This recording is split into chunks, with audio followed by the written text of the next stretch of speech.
존귀하신 주님,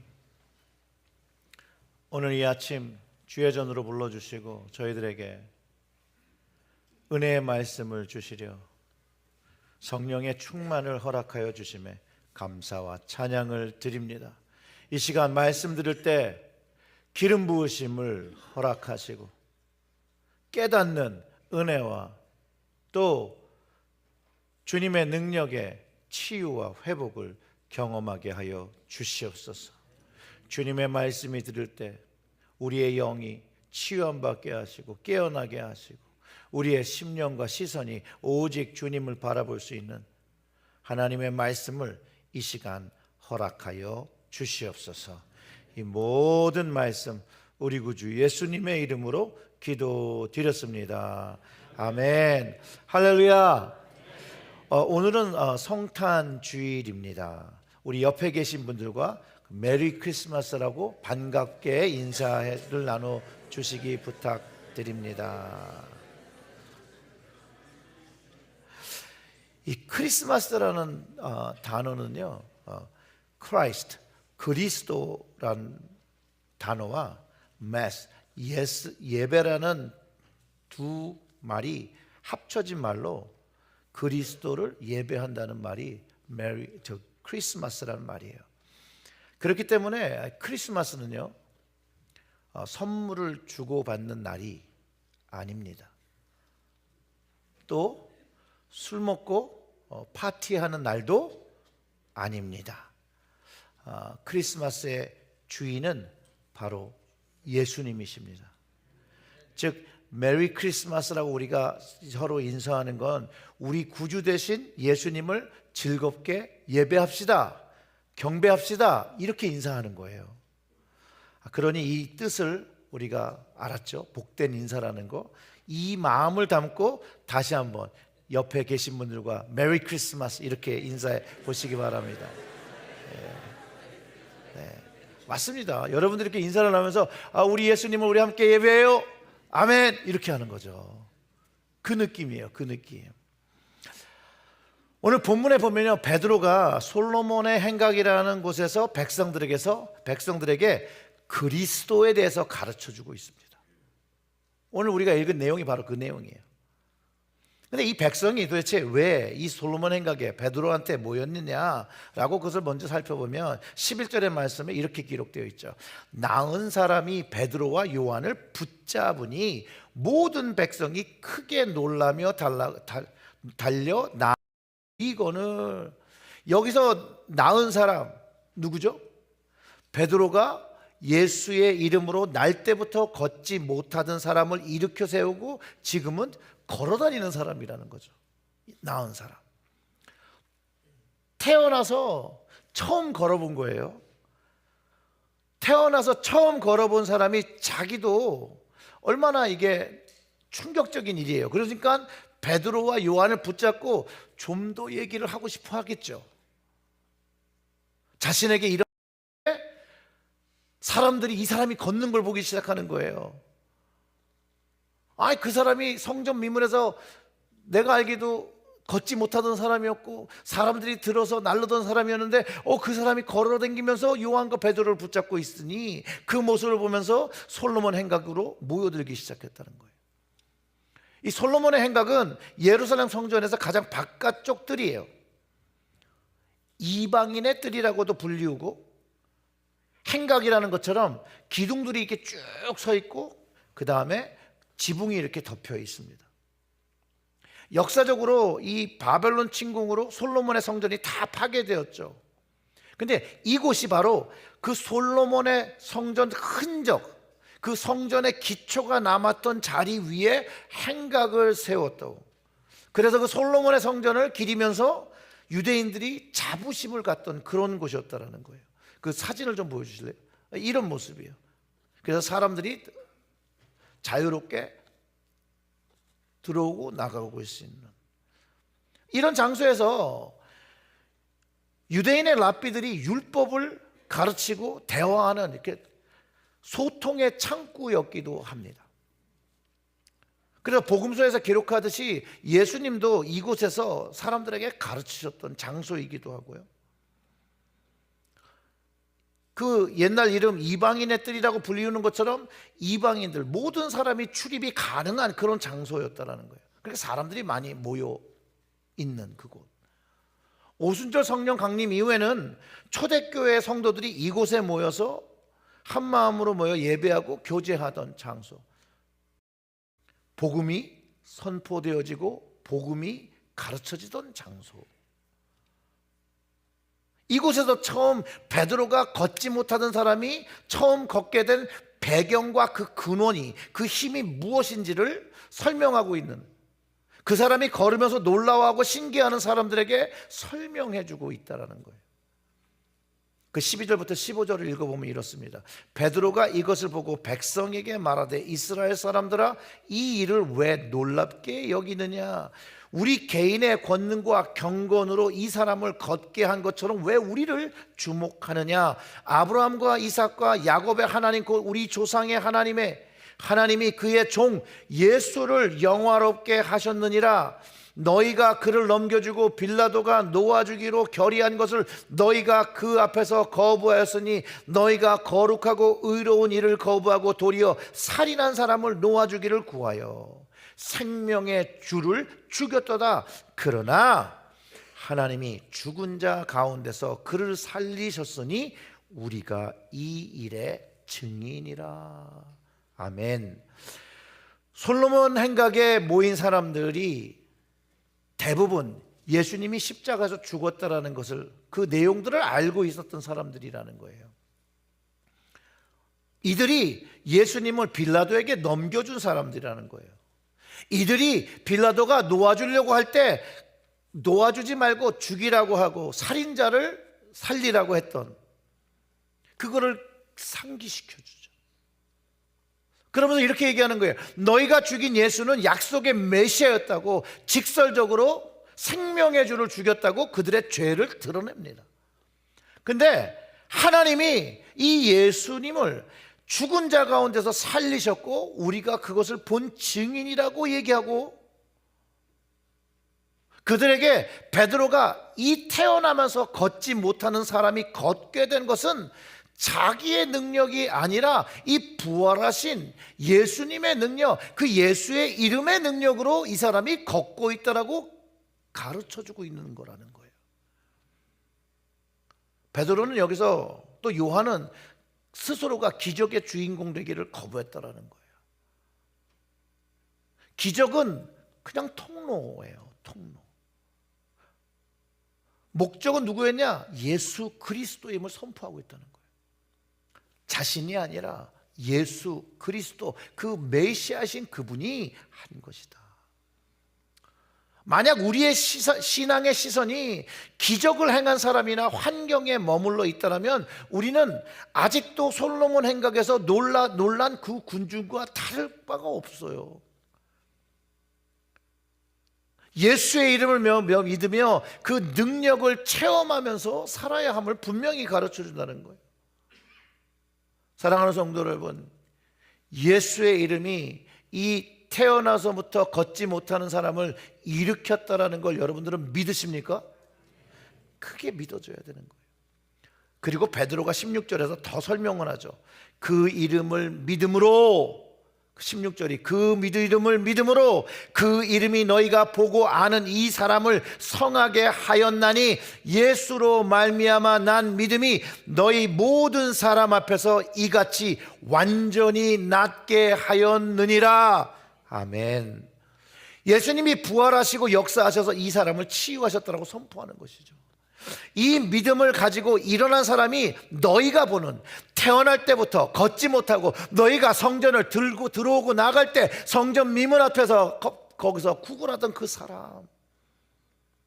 사람인데 예수의 이름으로, 그가 그 이름을 믿음으로 완전히 나았고 지금 그가 걷고 있는 것을 보고 있다라고 선포하고 있다는 거예요. 아멘.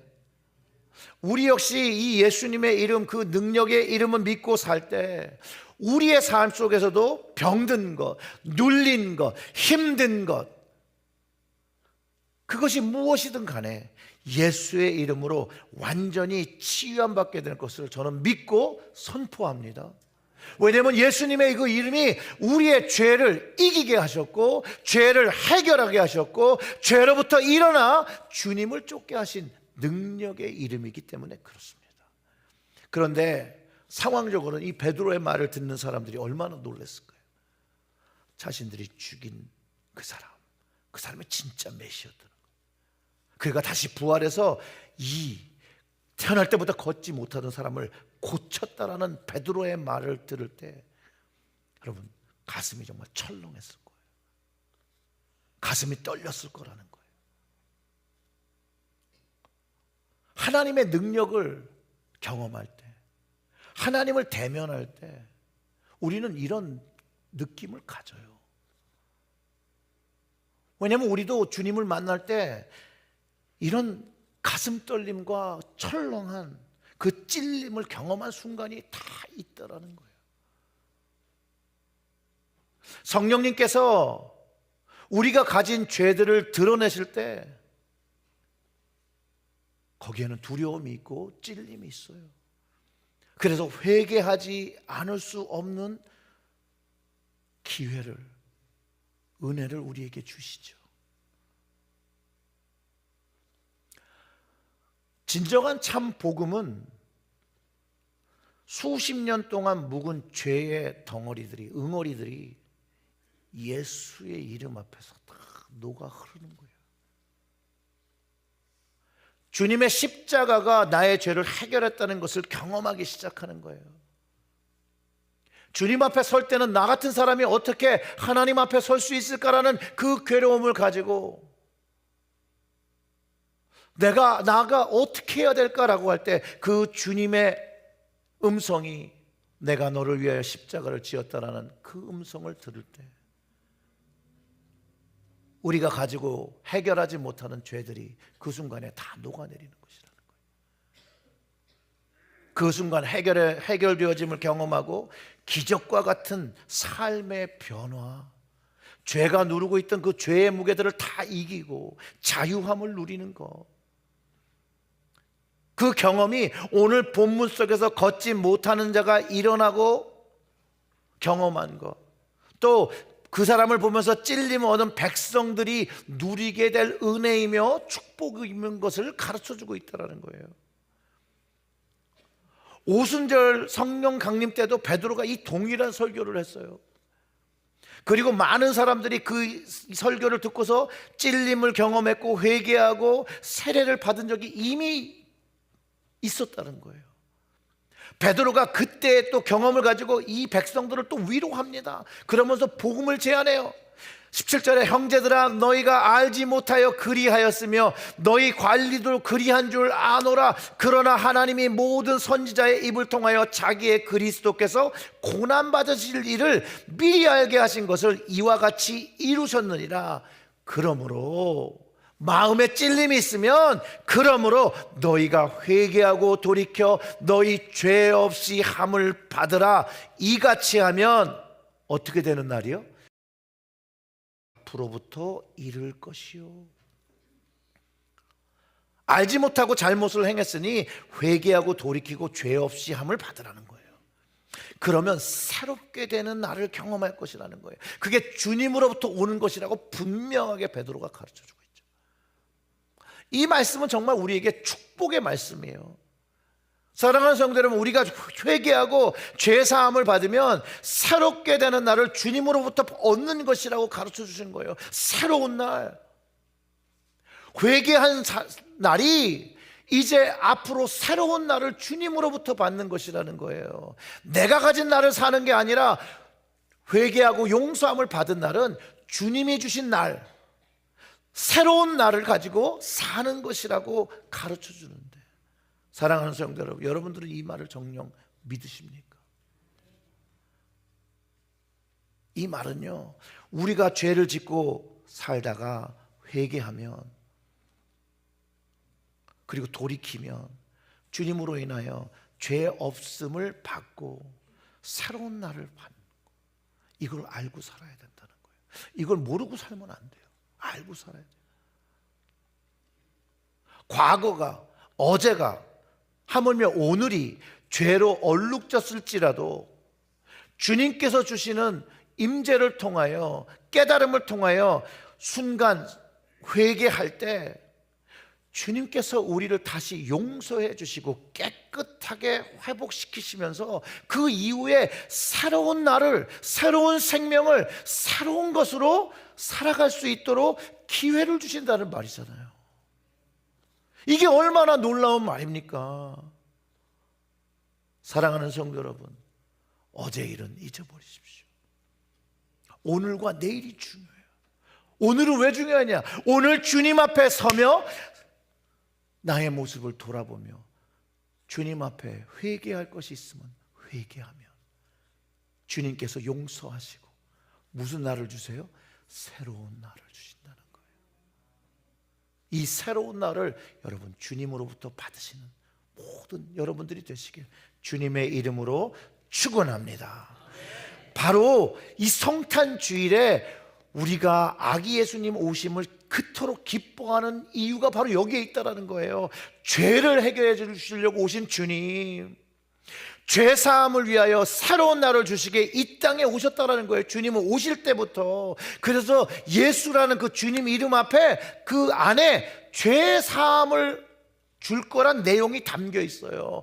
마태복음 1장 21절에 아들을 낳으리니 이름을 예수라 하라. 이는 또 다 같이 읽어볼까요? 그가 자기 백성을 그들의 죄에서 구원할 자이심이라 하니라. 아멘. 예수님의 이름에 죄를 해결해 주실 그리고 그 주님의 이름을 믿으면, 그리고 그 주님의 이름을 붙잡으며 회개한 사람에게 죄의 문제를 해결해 주시고 새로운 날을 살아갈 수 있게 하신다라는 거예요. 주님은요, 새로운 날만 주신 것이 아니라 하나님 아버지께서 이 승천하신 예수님께서 또 보내주실 것이라고 베드로에서 선포되어져요. 죄의 문제를 해결하셨죠? 어떻게 해결하셨어요? 죽으셨다가 살아나셨어요. 십자가를 통해서 죄에 대한 문제를 해결하셨고 그냥 죽음으로가 승천하시는 것도 봤어요. 그리고 베드로가 그때 받은 말을 이 솔로몬 행각에 있는 사람들에게 설명해요. 20절이에요. 또 주께서 너희를 위하여 예정하신 그리스도 곧 예수를 보내시리니. 예수님 또 오신다는 얘기죠. 예수님 오셨다가 승천하셨고 베드로가 또 오실 것이라고 확신하면서 이 주님께서 하신 말씀을 가르쳐 줍니다. 사도행전 1장을 보면 누가 해준 말이에요? 천사가 제자들에게 해준 말이죠. 사도행전 1장 11절의 말씀을 보면 이르되 갈릴리 사람들아 어찌하여 서서 하늘을 쳐다보느냐. 너희 가운데서 하늘로 올려주신 이 예수는 하늘로 가심을 본 그대로 오리라 하였느니라. 아멘. 베드로가 이 이야기를 하고 있는 거예요. 이 이야기를. 성경을 보면 천사들이 한 예언들이 다 실제로 일어났다는 것을 사복음서를 통해서 알 수 있어요. 천사를 통해 다시 오시는 주님은요, 구약에도 예언된 말씀이에요. 예수님도 인용하셨던 다니엘서 7장 13절과 14절의 말씀은 이렇게 얘기합니다. 내가 또 밤 환상 중에 보니 인자 같은 이가 하늘 구름을 타고 와서 옛적부터 항상 계신 이에게 나아가 그 앞에 인도되매 그에게 권세와 영광과 나라를 주고 모든 백성과 나라들과 다른 언어로 말하는 모든 자들이 그를 섬기게 하였나니 그의 권세는 소멸되지 아니하는 영원하지 아니할 것이니라. 주님이 다시 오시는 그날에 세워지는 영원한 나라를 이야기하고 있는 것이죠. 또한 구약의 마지막 책 말라기에도 예언이 있는데요, 3장 1절과 2절의 말씀은 만군의 여호와가 이르노라. 보라 내가 내 사자를 보내려니 그가 내 앞에서 길을 준비할 것이요 또 너희가 구하는 바 주가 갑자기 그의 성전에 임하시리니 곧 너희가 사모하는 바 언약의 사자가 임할 것이라. 그가 임하시는 날에 누가 능히 당하며 그가 나타나는 때에 누가 능히 서리요. 그는 금을 연다는 자의 불과 표백하는 자의 잿물과 같을 것이라. 베드로는요, 주님 오심에 대하여 굳건한 말씀의 기반, 그 말씀에 기반된 확신을 가지고 이야기하는 것이에요. 자기가 그냥 생각하는 걸 말한 게 아니에요. 이전에는 그 믿음이 없어서 주님을 부인하던 그때의 베드로가 아니에요. 그는 부활하신 주님을 만났고 주님 모든 것들이 깨달아지고 이제 진짜 믿음이 되어서 믿어지기 시작하거든요. 말씀을 기반으로 한 확신, 그 믿음을 가지고 다시 오실 주님을 기다리며 살아야 하는 것, 그 주님 앞에서 자신들의 삶을 고치며 거룩하게 하며 주님 주신 사명을 가지고 살아야 된다고 가르쳐 주는 거예요. 그냥 살면 안 되는 것이에요. 그냥 살면 내가 원하는 삶을 사는 것도 아니에요. 주님이 말씀하신 삶을 살아야 합니다. 베드로가 이제 부활의 증인으로서 그 삶을 살아요. 근데 우리 역시도 주님을 만난 자의 모습으로 이 땅에서 우리의 삶 속에서 살아야 한다는 거예요. 그래서 베드로가 베드로전서 3장 15절에 이렇게 알려줍니다. 너희 마음에 그리스도를 주로 삼아 주님을 고백하면 거룩하게 하고 너희 속에 있는 소망에 관한 이유를 묻는 자에게는 대답할 것을 항상 준비하되 온유와 두려움으로 하고 이렇게 가르쳐줘요. 주님에 대한 복음, 그 복음을 설명하며 살기 위해서는 첫째, 주님을 고백하고 둘째, 거룩함, 세상과 구별된 삶을 살아야 되고 주님에 대한 소망, 주님의 다시 오심, 하나님 나라에 대한 증인의 삶을 물어보는 사람들에게 대답하기 위해서 준비하고 그 준비됨을 가지고 대답하며 살아야 된다고 가르쳐 주는 거예요. 우리들은 예수님으로 인하여 정말 거룩한 마음을 가지고 주님 오시는 소망에 대한 복음을 묻는 자들에게 대답할 것이 준비된 자들입니까, 여러분? 분명히 준비되어 있어야 돼요. 오늘 본문의 베드로는요, 주님 소망에 대한 것이 분명히 준비되어 있어요. 베드로는 주님의 오심과 주님이 이 땅에 오셔서 하신 것과 또 앞으로 다시 오시게 되는 그 모든 것들을 이야기하고 있다는 거예요. 그리고 그것이 하나님 말씀에 의해서 이루어졌음을 확신하고 이제 앞으로 이루어질 말씀들이 있음을 이야기하며 그것이 곧 이루어질 것이라고 말하고 있는 것이에요. 그러면서 사람들에게 이제 가르치는 사람이 된 거예요. 솔로몬의 행각에서 가르치는 사람. 그의 과거의 시간, 주님께서 말씀을 하시죠. 예언의 말씀을 가지고 고난받으실 거고 부활하실 거라고 가르칠 때 잘 이해 못했어요. 믿음도 없었어요. 그런데 그가 이제 주님이 말씀하신 대로 십자가에서 죽으시고 부활하신 것을 자신의 눈으로 보았을 때, 그리고 자신의 눈으로 그가 승천하신 것을 보았을 때 주님께서 약속하신 그 성령이 임하여지고 그 능력을, 그 권능을 입었을 때는 이제 성경의 모든 예언들이 이루어진다는 걸 생생하게 몸으로 체험하며 확신을 가지며 주님의 증인의 역할을 한다는 거예요. 우리가 이 일의 증인이라고 얼마나 계속 반복하면서 말하는지 몰라요. 이사야의 말씀이 그 예언이 성취된 것을 아는 거죠. 그러므로 주께서 친히 징조를 너희에게 주실 것이라. 보라, 처녀가 잉태하여 아들을 낳을 것이요 그 이름은 임마누엘이라 하리라.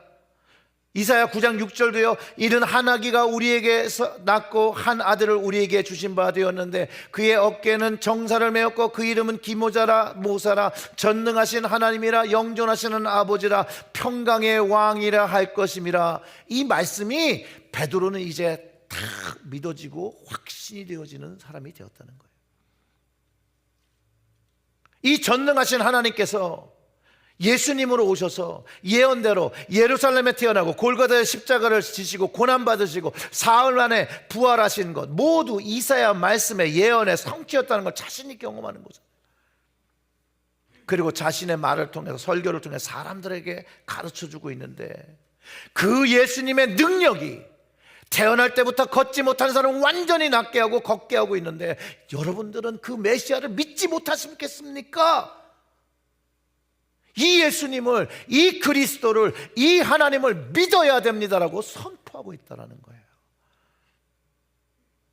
그리고 이 주님께서 다시 오신다고, 너희를 위하여 예정하신 그리스도 곧 예수를 보내시라 라고 다시 진리의 말씀을 가르쳐 주는 거예요. 이 성탄주일에 우리가 기억해야 하는 건 예언의 성취로 이 땅에 오신 아기 예수님으로 오셔서 나를 위하여 하나님의 구원사역을 이루어 주심을 여러분 믿으십니까? 그리고 부활하시고 승천한 주님이 하나님의 때에 우리를 위하여 다시 보내심을 받는다는 것을 믿으십니까? 그거예요. 이 대강절은요, 이 크리스마스 절기를 보내면 우리가 집중해야 될 것은 즐거움으로 그리스도를 경배하며 예배하며 다시 오신다고 말씀하신 그 주님의 약속을 믿으며 기다려야 한다는 거예요. 그러면서 주님 오시는 그날까지 우리에게 주신 사명을 감당해야 되는 것이에요. 우리 안에 가진 소망에 대해서 사람들이 물어볼 때 예수 그리스도를 믿는다는 것이 무엇인가? 다시 오시는 주님, 우리를 구원하실 그분을 기다리며 그분의 나라를 기다리며 사는 것이라고 말해 줄 수 있어야 한다는 거예요. 그런데 주님의 재림에 대해서 많은 교회들이 얘기하잖아요. 왜냐하면 그렇게 자꾸 얘기하면 또 극단주의 종말론이다 라고 좀 또 사회적으로 무리를 일으키셨던 분들이 있었기 때문에 얘기를 잘 안 하는데, 그거는 반쪽 복음이라는 거예요. 성경의 한 부분, 반쪽 복음. 전체의 복음을 우리는 믿어야 돼요. 말씀의 성취가 이제 주님 다시 오시는 것도 이루어진다는 거예요. 베드로의 말씀, 그 말 속에 26절을 보면 이렇게 얘기합니다. 하나님이 그 종을 세워 복 주시려고. 예수님을 우리에게 세우신 건요, 우리에게 복을 주시려고. 너희에게 먼저 보내사 너희로 하여금 돌이켜 각각 그 악함을 버리게 하셨느니라.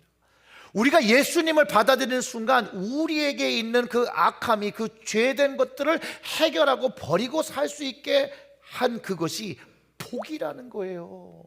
이제 우리는 예수님을 믿음으로 회개하고 우리의 악함을 버리고 이제 거룩함을 회복하고 주님을 위하여 살아갈 사명을 가지고 살아가야 한다는 거예요. 그러니 사랑하는 성도 여러분, 이 대강절 기간에 그저 예수님이 태어나신 탄생에만 축하하면 안 돼요.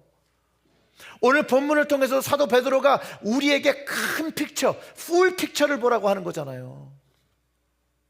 우리를 고치시고 살리신 예수님께서 이제 하늘에 계시는데 하나님이 정하신 때에 우리를 위하여 예정하신 그리스도를 다시 보내신다는 거예요. 이 주님이 다시 오신다라는 거예요. 여러분들은 정말 주님이 오심을 믿으십니까? 근데 정말로 빨리 오시길 믿으십니까? 이쪽은 오셨으면 하는데 이쪽은 아닌가 봐요. 초대교회 교인들은 그렇게 기도해서 마라나타 주 예수여 어서 오시옵소서. 근데 어서 오시라는 이야기를 왜 하는 거예요? 주님이 오시는 그 나라가 너무나도 좋다라는 걸 아는 거죠. 이 세상, 내가 살고 있는 이 세상보다 주님과 함께 오는 하나님의 나라가 도래하는 것이 더 좋다라는 걸 알기 때문에 어서 오시옵소서 그렇게 고백하는 거예요. 근데 우리가 어서 오시옵소서 고백하지 못하는 건 주님 재림에 대한, 그 나라에 대한 소망이 이 땅과 비교할 때 그리 크지 않기 때문에 우리는 주님이 오시는 걸 오시긴 오시고 구원하셨으면 좋겠는데 빨리는 이 땅에서 살 거 다 살고 누릴 거 다 누리고 이제 어느 정도 됐으면 오셨으면 좋겠는데 라는 마음을 가지는 마음은, 여러분 이게 정말 온전한 마음입니까? 답은 알아서들 하세요. 자꾸 그러니까 우리는 그런 마음을 가지며 2000년 전에 태어난 예수님의 생일말을 열심히 축하해요. 과거에 일어난 일만 계속해서 얘기해요. 그런데 성경은요, 과거의 일뿐만 아니라 이제 앞으로 일어날 일에 대해서 이야기하고 있다는 거예요. 사랑하는 성도 여러분, 2000년 전 예수님께서 탄생하신 사건을 추억하는 데만 머무지 말고 성령으로 오늘 우리와 함께 하시는 그 주님과 교제하고 주님의 말씀을 듣고 주님의 그 이름의 능력을 믿음으로 그분을 지금 의지하고 다시 오실 왕을 맞이하는 계시록에 하면 거룩한 신부가 되어야 합니다. 여러분들은 다 주님의 거룩한 신부, 저도 포함해서 우리는 주님의 거룩한 신부입니다. 세상에서 우리를 구별하여 주님을 위한 순결함을 가지고 거룩함을 가지고 주님을 기다려야 하는 것. 이라는 거예요. 다른 일반 사람들이 보내는, 세상에서 보내는, 일반 종교적인 사람들이 보내는 그런 크리스마스 말고 나의 구주, 나의 왕 대신 그분을 경배하고 그분을 기다리는 그런 즐거운 크리스마스를 맞이하시고 보내시길 주님의 이름으로 축원합니다. 아멘. 아멘.